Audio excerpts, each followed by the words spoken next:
So, good morning and hello everyone. Welcome to the new course that is Ancient History. And जो course जो है ये दो mode में अवेलेबल है, in offline online mode both. Okay, तो यदि आप कोर्स को ऑफलाइन मोड में ज्वाइन करना चाहते हैं, certainly you have to visit our centre discoveries academy that is based in Darbhanga. And online mode के लिए हमारा जो ऐप है सावित्री एडू हब, इसको आप गूगल प्ले स्टोर से डाउनलोड कर सकते हैं और यहाँ से कोर्स को आप एक्सेस कर सकते हैं. ओके, तो ये जो कोर्स है it is for UPSC, BPSC and other state PCSC examination. लेकिन इसके साथ साथ जो है अदर जो एग्जाम्स होते हैं जैसे एसएससी बैंकिंग, इसके लिए भी ये कोर्स इक्वली रिलेवेंट है. ओके, तो कोर्स का स्ट्रक्चर क्या होगा, क्योंकि इसको प्रॉपर्ली डिजाइन किया गया है according to UPSC syllabus. So this is our app Savitri edu hub and courses are available in offline और ऑनलाइन मोड बोथ. ओके, तो हमारे जो कोर्स अवेलेबल है for UPSC that is UPSC CSAT paper 1 and 2, GS paper 1, 2, 3, 4 for mains examination. This is for prelims examination. इसके अलावा AC writing ये भी mains में होता है, प्लस मेंस में एक सब्जेक्ट होता है ऑप्शनल सब्जेक्ट. ओके, तो ये स्टेट पीसीएस बीपीएससी में क्वालिफाइंग होता है. ओके, जबकि यूपी पीसीएस में मतलब सब्जेक्ट नहीं होता, ऑप्शनल पेपर नहीं होता. इवन जो जेपीएससी वहाँ भी नहीं होता है, बट यूपीएससी में एक ऑप्शनल पेपर होता है. तो हमारे यहाँ 3 ऑप्शनल पेपर कराया जाता है: public administration, physics and PSIR यानी political science and international relation. So the courses are available for prelims, CSAT paper 1 and 2, for mains GS paper 1, 2, 3, 4, essay writing, optional subject public administration, physics and PSIR. Okay. And यदि course को आपको join करना है online mode में तो आप इस app को डाउनलोड, इससे कोर्स को एक्सेस कर सकते हैं, Savitri edu hub. Okay, otherwise for offline you have to come to our offline centre रिसर्वाइज अकेडमी. चलिए, तो ये जो कोर्स है इसके बारे में कोर्स का फीचर दिया हुआ है, क्या है ये देख लीजिएगा. तो कोर्स का स्ट्रक्चर क्या होगा, कोर्स को टोटल जो है 7 to 8 मॉडल में डिवाइड किया गया है. ओके, तो जो फर्स्ट मॉडल कोर्स का है according to syllabus of UPSC, तो पहला जो मॉडल है that is pre historic India and source of ancient history. ये फाउंडेशन ब्लॉक है. तो प्री हिस्टोरिक का मतलब क्या होता है, जैसे हिस्ट्री को हम 2 पार्ट में डिवाइड करते हैं, तो हिस्ट्री को स्टडी करने का 2 आधार होता है. तो एक जो आधार होता है वो ये होता है कि आर्कियोलॉजिकल फाइंडिंग, जो हिस्टोरिकल फाइंडिंग होता है, जैसे उस समय हिस्टोरिकल पास्ट में, ठीक है, उस सभ्यता के लोग जिस सामान को, बर्तन वगैरह हो गया, ओके, या उनके जो दैनिक जीवन की आवश्यकता की चीज़ें होती है उसको यूज करते थे. ठीक है, तो इन चीज़ों को बोलते हैं आर्कियोलॉजिकल फाइंडिंग. क्लियर है. तो हिस्ट्री को स्टडी करने का 2 आधार होता है, एक आधार होता है आर्कियोलॉजिकल फाइंडिंग और एक होता है एस्क्रिप्ट. एस्क्रिप्ट का मतलब उस जमाने का जो राइटिंग होता था उसको बोलते हैं एस्क्रिप्ट. तो एस्क्रिप्ट के आधार पर जब हिस्ट्री को पढ़ते हैं उसको बोलते हैं हिस्टोरिकल एज. क्लियर है. और जब हम क्या करते हैं, हिस्ट्री को पढ़ते हैं on the basis of archaeological finding, that is called pre historical era और प्रोटो हिस्टोरियन एरा, ये इसको हम बोलते हैं. तो जब आप इंडियन हिस्ट्री को देखोगे तो इंडियन हिस्ट्री में इसकी शुरुआत होती है लिथिक एज से, पत्थर एज से. ओके, तो लिथिक एज के अंदर क्या था, कोई एस्क्रिप्ट नहीं था. Because people were wander, people क्या थे, यहाँ वहाँ भटक रहे थे. उनका जो बाद में लाइफ थोड़ा बहुत नोमैडिक हुआ, और नियोलिथिक एज के आसपास भी लगभग वो नोमैडिक ही थे. थोड़ा बहुत एग्रीकल्चर प्रैक्टिस बिल्कुल नहीं के बराबर स्टार्ट हुआ था. ठीक है, लेकिन बाद में आया इंडस वैली सिविलाइजेशन. तो इंडस वैली सिविलाइजेशन के अंदर स्क्रिप्ट तो है, that is called boustrophedon. Okay, लेकिन that script can not be deciphered, यानी वो स्क्रिप्ट तो है बट उस स्क्रिप्ट को हम डेसिफर नहीं कर पाए, मतलब उसको हम स्टडी नहीं कर पाए हैं, या उसको हम प्रॉपरली उससे इन्फॉर्मेशन को एक्सट्रैक्ट नहीं कर पाए हैं. ओके, तो पहला एज क्या है, पहला एज लिथिक एज है. लिथिक एज के बाद क्या आता है, इसके बाद आता है आपका इंडस वैली सिविलाइजेशन. तो ये जो 2 एज है इसके बारे में स्क्रिप्ट हमारे पास नहीं है. ठीक है. ओके, तो हिस्ट्री का जो सिलेबस है, एंशिएंट हिस्ट्री का, जो एंशिएंट हिस्ट्री का कोर्स होता है, इसको हम क्या करते हैं, इसको हम 2 पार्ट में डिवाइड करते हैं. तो इस कोर्स का जो पहला पार्ट होता है वो है आपका प्री हिस्टोरिक एरा, और दूसरा क्या है, हिस्टोरिक एरा. तो first one is pre historic, it is also called proto historic.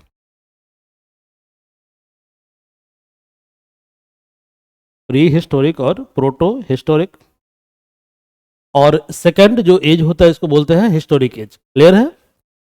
तो सेकंड एज को हम बोलते हैं हिस्टोरिक एज. ओके, अब जो हमारा इंडियन हिस्ट्री है इसकी शुरुआत होती है लिथिक एज से. कहाँ से, लिथ मतलब पत्थर होता है, तो लिथिक एज से इसकी शुरुआत होती है. क्लियर है. इसको हम हिंदी में पाषाण युग भी बोलते हैं. ओके, तो यहाँ से इसकी शुरुआत होती है, और इसके बाद जो है अगला पहला जो सिविलाइजेशन आता है वो है आपका इंडस वैली सिविलाइजेशन, आईवीसी. इसके बारे में हम डिस्कस करेंगे. फिर इसके बाद आता है वैदिक एज, वैदिक एज के बाद लोग जो है आपस में ऑर्गेनाइज होना शुरू करते हैं और उस समय स्टेट का कॉन्सेप्ट आता है, ठीक है, जिसको हम बोलते हैं महाजनपद। क्या बोलते हैं? महाजनपद। तो टिल वैदिक एज और बिफोर महाजनपद, ओके, बिफोर महाजनपद स्टेट का कॉन्सेप्ट इवॉल्व नहीं हुआ है। मतलब लोग क्या कर रहे हैं, लोग बस टेरिटोरी के लिए फाइट कर रहे हैं, बट टेरिटोरी यानी जमीन का जो हिस्सा होता है, ओके, इसका रिलेवेंस उतना ज़्यादा नहीं है, ठीक है। लेकिन अब क्या है कि लोग क्या करते हैं कि टेरिटोरी को इंपॉर्टेंस ज़्यादा दे रहे हैं, ठीक है। तो इस एज की शुरुआत होती है महाजनपद या वैदिक एज के बाद। तो महाजनपद, क्लियर है। और जो महाजनपद एज है, ठीक है, इसके आसपास, इसी के आगे, ठीक है, एक एज आता है, उसको हम बोलते हैं प्री मौर्य। क्या बोलते हैं उसको हम? प्री मौर्य, मतलब मौर्य के पहले। प्री मौर्य के बाद आता है मौर्य एज। मौर्य एज के बाद आता है पोस्ट मौर्य।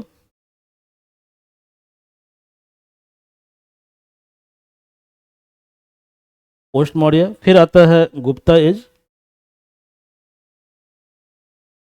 और फिर आता है post Gupta as.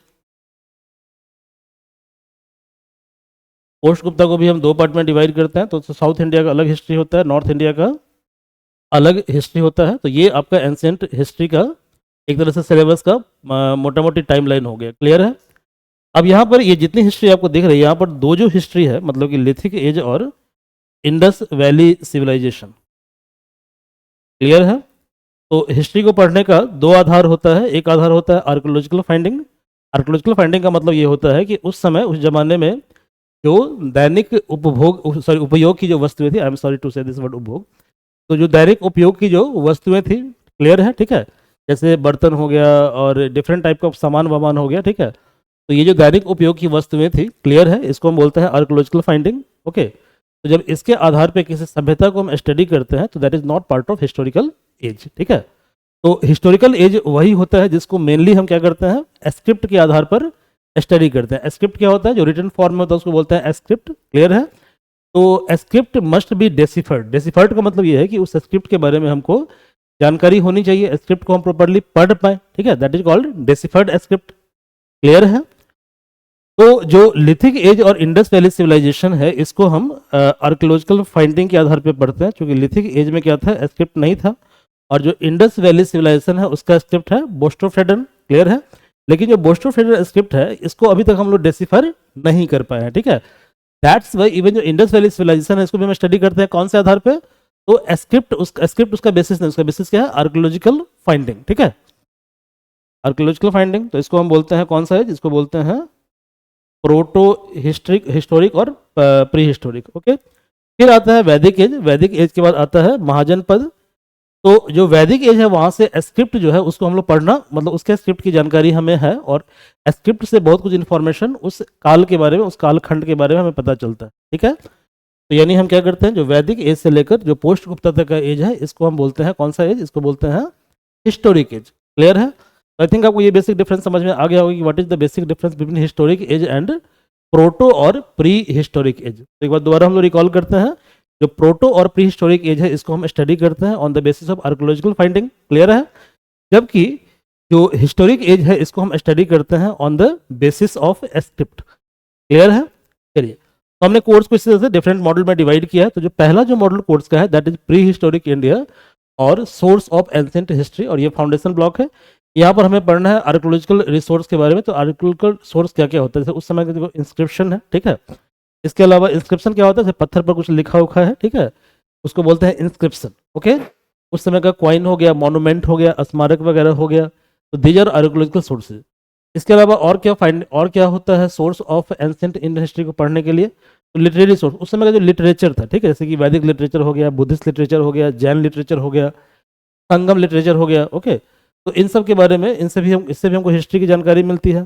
Foreign account, उस समय क्या था कि बहुत सारे जो डिप्लोमेट थे, वो, जैसे आपने नालंदा यूनिवर्सिटी के बारे में सुना होगा, तो वहाँ पे मतलब चाइना वगैरह से लोग पढ़ने आते थे, लगभग पूरे वर्ल्ड से लोग पढ़ने आते थे, ओके। तो वर्ल्ड का तो यूरोप यहाँ पे नहीं है, वर्ल्ड का तो चाइना वगैरह हो गया, एशियन कंट्री हो गया, साउथ ईस्ट एशियन कंट्री हो गया। तो इन कंट्री से लोग पढ़ने आते थे, क्योंकि समुद्र से कनेक्टिविटी प्रॉपर नहीं थी उस समय में, ठीक है। तो नालंदा यूनिवर्सिटी हो गया, तो इस समय क्या है कि बहुत सारा बुद्धिस्ट लिटरेचर है, जैन लिटरेचर है। इसके अलावा आपको पता है कि साउथ इंडिया के अंदर संगम एज आया था। ओके, तो संगम का भी लिटरेचर काफ़ी ज़्यादा रिच लिटरेचर है। तो साउथ इंडिया जो हिस्ट्री है उसके बारे में हमें पता चलता है किससे किससे, संगम लिटरेचर से। ठीक है। फॉरेन अकाउंट, तो फॉरेन अकाउंट में मैं आपको यही बता रहा था कि जैसे फॉरेन से लोग पढ़ने के लिए आए, जैसे मेगास्थनीज आए थे, ह्वानसांग आए थे। ओके, तो इन सब के द्वारा जो पुस्तक लिखी गई है, ओके, उससे भी हमें बहुत कुछ जानकारी मिलती है। तो फॉरेन अकाउंट जैसे मेगास्थनीज हो गया, फायान हो गया, ह्वानसांग हो गया। इसके अलावा कार्बन डेटिंग एक मेथड होता है। ठीक है, जैसे कार्बन जो होता है, कार्बन उसका हाफ लाइफ साइकिल होता है 2950 ईयर, आई थिंक। थोड़ा एक बार क्रॉस चेक कर लीजिएगा आप लोग, तो शायद इतना ही होता है शायद, या 5800 होता है। तो मैं थोड़ा कन्फ्यूज हूँ। तो जनरली क्या होता है कि इतने साल के बाद जो है, मतलब कि 2980 ईयर के बाद या 5800 ईयर के बाद जितना कार्बन मतलब जितना कार्बन डेड बॉडी के अंदर होता है, ठीक है, उसका आधा कार्बन उसके अंदर बच जाता है। तो इस आधार पर हम पता करते हैं कि ये ऑब्जेक्ट कितना पुराना है, इसको बोलते हैं कार्बन डेटिंग मेथड। तो यहाँ पर हम लोग यूज करते हैं कार्बन 14 आइसोटोप को। कार्बन का 2 आइसोटोप होता है। आइसोटोप क्या होता है, एक एटम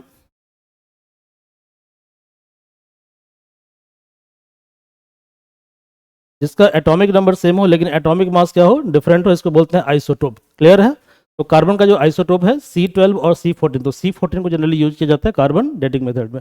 न्यूमिस्मेटिक, यानी कि उस समय का जो करेंसी वगैरह हो गया, एपिग्राफी, एपिक वगैरह हो गया, रामायण महाभारत, पुरानाज, तो ये सब स्टडी होता है जिससे हम लोग क्या करते हैं, जिससे हम पढ़ते हैं एंसेंट हिस्ट्री के बारे में। एक बार दोबारा देखें कि what are the source of ancient Indian history. Archaeological source हो गया इंस्क्रिप्शन, कॉइन और मॉन्यूमेंट। लिटरेरी सोर्स में हो गया वैदिक, बुद्धिस्ट, जैन और संगम लिटरेचर। फॉरेन अकाउंट में Megasthenes, Fa Hien, Hiuen Tsang. Carbon dating method से हम एज का पता करते हैं। न्यूमिस्मेटिक मतलब उससे कॉइन और करेंसी से उस एज के बारे में स्टडी करते हैं। इपिग्राफी यानी उस समय का जो एपिक हो गया, ठीक है, जैसे Ramayana Mahabharata, Puranas. Okay, Sangam literature, these all are epics. Pre historic India, मतलब यहाँ पर हम प्री हिस्टोरिक इंडिया मतलब ऐसा हिस्ट्री का पार्ट जिसको हम आर्कोलॉजिकल फाइंडिंग के आधार पर पढ़ते हैं, उसको बोलते हैं प्री हिस्टोरिक इंडिया। तो यहाँ पर हम लोग पढ़ेंगे लिथिक एज के बारे में, पत्थर एज के बारे में और पाषाण एज के बारे में। इसको 3 पार्ट में डिवाइड करते हैं। पैलियोलिथिक मतलब प्रारंभिक पाषाण एज, मेजोलिथिक मतलब मध्य पाषाण एज और नियोलिथिक मतलब नव पाषाण एज। ठीक है। रॉक पेंटिंग, तो भीमबेटका का पेंटिंग बहुत ज़्यादा फेमस है। तो उसमें लोग क्या करते थे कि अपने दैनिक लाइफ के बारे में, जो लाइफ क्या था, नोमैडिक था, यहाँ वहाँ भटकते थे, जानवर के ग्रुप में शिकार करते थे। तो इन सब का पेंटिंग जो है ये भीमबेटका आपको यहाँ पे है, मध्य प्रदेश में है, नर्मदा वैली के आसपास। ओके, तो वहाँ पर भीमबेटका में बहुत सारा पेंटिंग मिला है। इसके अलावा कैलकुलेथिक कल्चर, ये आपको अहर रीजन, मालवा रीजन और जोरावी रीजन, इस 3 जगहों पे मिला है। ठीक है, तो ये मॉड्यूल 1 के अंदर आपको पढ़ना है। देखिए ये भीमबेटका पेंटिंग, ठीक है, और ये आपका पैलियोलिथिक टूल्स है। ओके, इस टूल्स को ये लोग यूज करते थे, जो हमारे पूर्वज होते थे। जो मॉड्यूल नंबर 2 है वहाँ पर पढ़ना है इंडस वैली सिविलाइजेशन के बारे में। तो पहले हमें स्टडी करना है कि इसका डिस्कवरी कैसे हुआ, इसका बाउंड्री क्या था इंडस वैली सिविलाइजेशन का। टाउन प्लानिंग इस समय का बहुत ही यूनिक था, बहुत ही सिग्निफिकेंट था, और इवन यूपीएससी क्या करता है, बार बार फोकस करता है टाउन प्लानिंग के बारे में। They frequently ask question related to town planning. तो अब अभी जो आपने पहले जो सिलेबस आपने देखा लिथिक एज, उससे क्वेश्चन कम पूछता है, बट इंडस वैली सिविलाइजेशन जो है यूपीएससी लविंग टॉपिक है। तो if you will analyse the previous year question of UPSC, तो जनरली इंडस वैली सिविलाइजेशन से हर एक 1-2 साल पे क्वेश्चन रिपीट होता है। क्लियर है। That's why this topic is very very important. Okay, तो यहाँ पर क्या क्या पढ़ना है discovery and extent, town planning और आर्किटेक्चर किस तरह का था उस जमाने का। इसके अलावा इकोनॉमी और ट्रेड कैसा था। डॉकयार्ड का मतलब होता है कि जहाँ पर हम शिप वगैरह बनाते हैं उसको बोलते हैं डॉकयार्ड। तो डॉकयार्ड लोथल में था। लोथल कहाँ पे, गुजरात में है।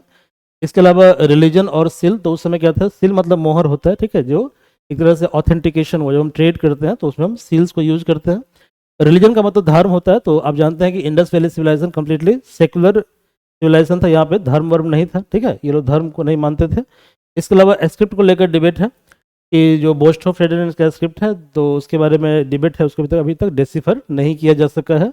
और इसको इसके डिक्लाइन थ्योरी को लेकर भी कंट्रोवर्सी है, मतलब कि इसका एग्जैक्ट थ्योरी नहीं है कि what was the real reason behind decline of Indus valley civilisation, ये सब हमें पढ़ना है। जो मॉड्यूल नंबर 3 है, यहाँ पर आपको पढ़ना है वैदिक एज के बारे में। वैदिक एज को हम 2 पार्ट में डिवाइड करते हैं, अर्ली वैदिक एज और पोस्ट वैदिक एज। क्लियर है। तो अर्ली वैदिक एज जो है, इसमें पढ़ना है ऋग्वैदिक पॉलिटिकल सिस्टम के बारे में, ऋग्वैदिक इकोनॉमी के बारे में, ऋग्वैदिक रिलीजन के बारे में। जो पोस्ट वैदिक एज है, इसको हम लेटर वैदिक एज बोलते हैं। यहाँ पर एक नई थ्योरी आई, उसका नाम है Purushasukta theory. Okay, it was in 10th mandala of Rigveda. और इसी से वर्ण सिस्टम का इवोल्यूशन होता है कि 4 वर्ण होते हैं। ओके, इसके अलावा इस समय आयरन टेक्नोलॉजी का डिस्कवरी हुआ, मतलब ये लोग आयरन को फ्रिक्वेंटली यूज करना शुरू किया। ठीक है, इसके अलावा टेरिटोरियल स्टेट, मतलब स्टेट का निर्माण होना स्टार्ट हो गया थोड़ा थोड़ा। ओके, टेरिटोरी का इंपॉर्टेंस बढ़ गया।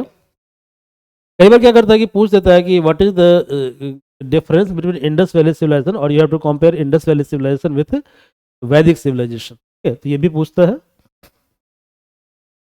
मॉडल नंबर 4 में हम लोग पढ़ेंगे रिलीजियस मूवमेंट। अब क्या था, जब पोस्ट वैदिक एज आया, ठीक है, उसमें रिचुअलिज्म बहुत ज़्यादा बढ़ गया, तो रिचुअलिज्म से लोग परेशान थे, आम आदमी बहुत परेशान था। ठीक है, तो इन कारणों से क्या हुआ कि जो रिचुअलिज्म है उसके अगेंस्ट रिवॉल्ट हो गया। ठीक है, तो रिवॉल्ट हुआ तो उसमें कई धर्मों का उदय हुआ। उसमें मेन जो है 3-4 धर्म है, 3 धर्म है मेन। ठीक है, उसमें सबसे प्रोमिनेंट धर्म है बुद्धिज्म और जैनिज्म। इसके अलावा एक और धर्म है जिसको गोसाली पुट्टा ने फाउंड किया था, यूपीएससी पूछा है इस पे। Okay, and that believe in नियति प्रिंसिपल।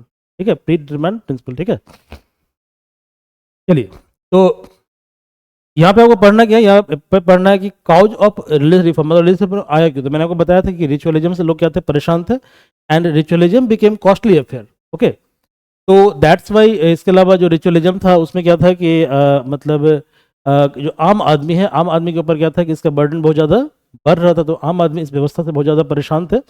तो उस रिचुअलिस्टिक सिस्टम के अगेंस्ट जो क्या कहते हैं रिवॉल्ट हुआ, okay, that is called religious movement, और ये हुआ आपको 600 बीसी के आसपास। तो इसका रीजन क्या था ये पढ़ना है। इसमें 2 रिलीजन मेनली है, बुद्धिज्म और जैनिज्म। यूपीएससी बहुत ज़्यादा इससे क्वेश्चन पूछता है। ठीक है, तो यूपीएससी के लिए फेवरेट टॉपिक है ये। ओके, यहाँ पे 6 स्कूल ऑफ थॉट है, ये भी पूछते हैं, यहाँ पर मिसिंग है ये। 6 फिलोसफिकल स्कूल ऑफ थॉट भी है, ये भी पूछता है। 6 फिलोसफिकल स्कूल्स ऑफ थॉट, इसके बारे में भी क्वेश्चन पूछता है, तो यहाँ से भी क्वेश्चन आता है। स्कूल्स ऑफ थॉट, यहाँ से भी क्वेश्चन आता है। ओके, इसके अलावा जैनिज्म के बारे में, इसका प्रिंसिपल क्या है, कौन कौन से सेक्ट है इसके अंदर, कंपैरिजन बुद्धिज्म और जैनिज्म का। एक चीज़ और बहुत ज़्यादा इंपॉर्टेंट है, ठीक है, और वो ये है कि बुद्धिस्ट काउंसिल हुआ था, ये यूपीएससी बराबर पूछता है। ठीक है, और बीपीएससी में तो फिक्स रहता है क्वेश्चन, यहाँ पे लिखा भी हुआ है काउंसिल, जो Buddhist council, it is very very important. कई बार जैनिज्म का भी काउंसिल पूछ देता है, तो बुद्धिज्म का 4 काउंसिल हुआ था और जैनिज्म का 2 काउंसिल हुआ था। Buddhism is very very important. Okay, model 3 में आपको, सॉरी 5 में पढ़ना है आपको महाजन पदा एंड राइज ऑफ मगध। ठीक है, तो मैंने बताया था कि टेरिटोरी का इंपॉर्टेंस बहुत ज़्यादा बढ़ गया, तो देयर वर 16 टेरिटोरी। कितने टेरिटोरी थे, 16 टेरिटोरी। तो 16 टेरिटोरी आपस में फाइट करने लगे और उसमें अल्टीमेटली इमर्ज हुआ मगध टेरिटोरी। ठीक है, तो ये जो रीजन आपको दिख रहा है यही मगध रीजन है, ये मगध रीजन। ओके, तो अमंग 16 महाजन पद, ठीक है, मगध का राइज हो गया। मगध के राइज के पीछे क्या क्या रीजन था, और मगध में मेन जो डायनेसिटी है वो है हरियाणा शिशुनाग नंदा। ठीक है, हर शिशु अंडा होता है, का कोड है हर शिशु अंडा होता है, तो हर से हरण का, शिशु से शिशुनाग, ओके, और अंडा से नंदा। ठीक है, आप ऐसे याद कर सकते हो इसको। नेक्स्ट जो मॉड्यूल है वो है आपका मौर्यन एम्पायर के बारे में। आपको पढ़ना है चंद्रगुप्त मौर्य के बारे में। He was founder of Mauryan empire, it is also very important topic. But Chandragupta Maurya के बारे में क्वेश्चन नहीं पूछता, क्वेश्चन पूछता है मौर्यन एडमिनिस्ट्रेशन के बारे में। क्लियर है, तो it is very very important. Modern administration, it is very very important. Okay, Kautilya के बारे में पूछता है। कौटिल्य का जो अर्थशास्त्र है ये यूपीएससी का फेवरेट टॉपिक है। अशोका का जो धम्मा है और एडिक्ट है ये काफ़ी ज़्यादा पूछता है क्वेश्चन। ठीक है, इसके अलावा बताया था ना मौर्य का जो एडमिनिस्ट्रेशन है वो सेंट्रलाइज स्टेट था, इसको लेकर जो डिबेट है वो पूछता है क्वेश्चन, किस समय का पॉलिटिकल सिस्टम कैसा था। ठीक है, डिक्लाइन का रीजन क्या था ये बहुत कम पूछता है, नहीं पूछता है। तो मेनली टॉपिक इंपॉर्टेंट क्या है, एडमिनिस्ट्रेशन, कौटिल्य अर्थशास्त्र, धम्मा एंड एडिक्ट, ये इंपॉर्टेंट टॉपिक है। आप क्वेश्चन उठाकर देखना कि ज़्यादातर वहीं से क्वेश्चन पूछता है। ओके, एडिक्ट कौन से एडिक्ट का कौन कहाँ कहाँ लोकेशन है, मतलब कहाँ का एडिक्ट फाउंड किया गया, इसके बारे में भी यूपीएससी क्वेश्चन पूछता है। ठीक है, और यूपीएससी में सबसे ज़्यादा क्वेश्चन पूछता है कि स्टेट की पॉलिटी, मतलब स्टेट का एडमिनिस्ट्रेटिव सिस्टम किस तरह का था। ठीक है, ये क्वेश्चन बहुत ज़्यादा पूछता है। ठीक है, चलिए अगला क्या है, मॉड्यूल 7 है पोस्ट मौर्य। पोस्ट मौर्य पढ़ना आपको इंडो ग्रीक किंगडम के बारे में। तो ये जो आपको मैप दिख रहा है, ठीक है, मैप, इस मैप में ये जो पार्ट आपको दिख रहा है ये इंडो ग्रीक किंगडम। ठीक है, this one is Indo Greek kingdom. ठीक है, ओके, तो it was extension of Maurya empire. ठीक है, मौर्य बहुत विशाल था उस समय में। तो इंडो ग्रीक किंगडम के बारे में पढ़ना है, शाका और कुषाण के बारे में पढ़ना है, सातवाहना के बारे में पढ़ना है, इसके अलावा संगम के बारे में पढ़ना है। तो ये 3 जो है ये नॉर्थ इंडिया में है। ठीक है, सातवाहना महाराष्ट्र में है, सातवाहना महाराष्ट्र में है, शाका और कुषाणा इंडो ग्रीक हो गया नॉर्थ वेस्ट में। ठीक है। ये जो पार्ट आपको दिख रहा है ये यहाँ पे हो गया क्या नाम है, इंडो ग्रीक। ये पे बाद में साका आया। यहाँ पे है आपको महाराष्ट्र में क्या नाम है, सातवाहना। और साउथ में कौन है, तो साउथ में है संगम। ये पढ़ना है। इसके अलावा ये क्वेश्चन बराबर यूपीएससी पूछता है कि गांधारा आर्ट, मथुरा आर्ट, ठीक है, दोनों में क्या कंपैरिजन है, दोनों कंपैरिजन करने के लिए पूछता है। उस समय हम लोग रोम एम्पायर से ट्रेड करते थे, तो ये भी यूपीएससी क्वेश्चन बहुत ज़्यादा पूछता है। ठीक है। पोस्ट मौर्य के बाद गुप्ता एज आता है। ठीक है। गुप्ता एज को गोल्डन एज बोलते हैं, लेकिन इसको गोल्डन एज हम बोलते हैं, इसको लेकर डिबेट है। मतलब कुछ तो बोलते हैं गोल्डन एज था, कुछ तो बोलते हैं कि कुछ फैक्टर के कारण गोल्डन एज नहीं था ये। ठीक है। तो ये डिबेट है। तो पढ़ना है पॉलिटिकल हिस्ट्री से क्या है, किस तरह का इसका एडमिनिस्ट्रेटिव सेटअप था, इकोनॉमी क्या था, लैंड ग्रांट के बारे में। लैंड ग्रांट बहुत ज़्यादा इंपॉर्टेंट टॉपिक है, इससे कुछ वो पूछता है। इस समय का साइंस के बारे में पूछता है, आर्यभट्ट थे उस समय में। इसके अलावा आर्ट एंड आर्किटेक्चर के बारे में पूछता है, और मेंस में पूछता है कि क्या Gupta age really golden age था। ये एक डिबेट है, इस डिबेट के बारे में क्वेश्चन। अगला जो अच्छा मॉडल कंप्लीट हो गया। देयर वर कितने मॉडल हैं, 8 मॉडल है। ठीक है। इसके अलावा इसमें आपको कोर्स में और क्या क्या मिलेगा आपको, तो कोर्स में आपको मिलेगा 1500 प्लस एमसीक्यू टॉपिक वाइज। इसके अलावा प्रीवियस ईयर क्वेश्चन हम लोग डिस्कस करेंगे। UPSC 1979 to 2026। इसके अलावा बीपीएससी में 38 टू 70 फर्स्ट, ये हम डिस्कस करेंगे। मैप बेस्ड टेस्ट होगा। ओके। इसके अलावा मतलब एमसीक्यू के अलावा मैप का जो मैप के बारे में आपसे टेस्ट वेस्ट होगा। फिर आपको मेंस आंसर राइटिंग में पूरा क्वेश्चन करवाया जाएगा, जितने क्वेश्चन यूपीएससी और प्रीलिम्स में आया है, सॉरी मेंस में आया है, जो कि मेंस का है वो करवाया जाएगा। इसके साथ साथ बीपीएससी का जो मेंस का क्वेश्चन है पेपर 1 का, वो पूरा कराया जाएगा आपको। साथ साथ आपको मॉडल आंसर दिया जाएगा कि कैसे हमको इंट्रो पार्ट को लिखना है, कैसे बॉडी को लिखना है, कैसे कंक्लूजन पार्ट को कंक्लूड करना है। ठीक है। इसके अलावा आपको शॉर्ट नोट दिया जाएगा रिवीजन पर्पज से। जैसे पूरा हिस्ट्री यदि आप पढ़ लोगे तो पूरे हिस्ट्री का आपको 10-12 पेज का चीट नोट मिलेगा, और वो जो चीट नोट है वहीं से मैक्सिमम क्वेश्चन आएगा। डिफरेंट जो डेंसिटी है उसके लिए टेबल वगैरह जो होता है, यानी कि शॉर्ट नोट सिंपली जो होता है फ्लो चार्ट के फॉर्म में, ये आप पाओगे। ठीक है। इसके अलावा ये हमारी बुक है, रिसर्वाइज एकेडमी की बुक है ancient history. This book is available on Amazon store. तो ये जो पीडीएफ है इसको हम लोग लिंक में शेयर कर देंगे, वहाँ से आप डाउनलोड कर लीजिएगा पीडीएफ को। ओके। तो इस बुक को आप परचेज भी कर सकते हैं। And those who have bite the course, जिसने कोर्स को बाई किया उसके लिए ये बुक फ्री ऑफ कॉस्ट है। सोर्स क्या क्या है, तो आपको मेनली सोर्स फॉलो करना है एनसीईआरटी। जो कोर्स जो स्ट्रक्चर किया गया है कोर्स का, सोर्स क्या क्या है, तो आपको बस कोर्स का नोट्स पढ़ना है। बुक का आप लास्ट में पढ़ने का मन तो एक बुक पढ़ लेना आप, आर एस शर्मा की जो एंसेंट हिस्ट्री। बाकी किताब पढ़ने की आवश्यकता नहीं है। ठीक है। जो कि वो सारा कंटेंट आपके नोट्स में कवर होगा। ओके। तो NCERT old and new, ancient history class 6 to 12 for foundation, R S Sharma, ये ओल्ड एनसीईआरटी है क्लास 11th की, ये पढ़ना मस्ट है। ठीक है। इसको पढ़ना ही पढ़ना है। तमिलनाडु स्टेट बोर्ड क्लास 11-12 ये पढ़ने की आवश्यकता आपको नहीं है, क्योंकि इसका जो मैक्सिमम फैक्ट है that is part of your notes, आपके नोट्स में दिया हुआ है। ठीक है। और साथ साथ क्वेश्चन बैंक लगाना जरूर बहुत ज़्यादा आवश्यक है। ओके। कोर्स का ड्यूरेशन होगा 8 वीक। तो 6 वीक कॉन्सेप्ट बिल्डिंग, 1 वीक जो है उसमें मेंस का कुछ टिप्स वगैरह बताया जाएगा। इसके अलावा रिवीजन का टिप्स वगैरह जो होता है that will be 1 week is devoted for that. तो वही 8 वीक का कोर्स, 2 महीने का कोर्स होगा, ये 2 मंथ का कोर्स होगा। Okay. If you want to join the course, यदि आप कोर्स को ज्वाइन करना चाहते हैं, ओके, तो ये कोर्स जो है ऑनलाइन मोड में अवेलेबल है ऐप के ऊपर। कोर्स का फी है 1500 और कोर्स की वैलिडिटी 1 ईयर है। ओके। इसके अलावा it will complete coverage of UPSC syllabus, state PCS syllabus and other exam syllabus. Exam oriented notes आपको मिलेगा, पीवाईक्यू को पूरी तरह से डिस्कस किया जाएगा, आंसर राइटिंग के अप्रोच को बताया जाएगा। और साथ साथ जो है जैसे जो आर्ट कल्चर होता है खासतौर पर, उसमें क्या होता है, जो करंट अफेयर है उसको लिंक किया जाता है। ठीक है। हिस्ट्री वाले पार्ट से, तो वो भी आपको बताया जाएगा कि करंट को कैसे आपको टैकल करना है। और जो भी आपका डाउट होगा तो डाउट में आपको पूरी तरह से हेल्प किया जाएगा। तो if you want to join the course, यदि कोर्स को आप ज्वाइन करना चाहते हैं तो यहाँ पर डिटेल्स दिया हुआ है। Rishabh IAS academy, Sundarpur Darbhanga. Phone number है 7780037350। तो by dialling this number you may join this course. Okay. And यदि ऐप के थ्रू कोर्स को ज्वाइन करना है तो आप इस ऐप को डाउनलोड कर लो। तो थैंक यू।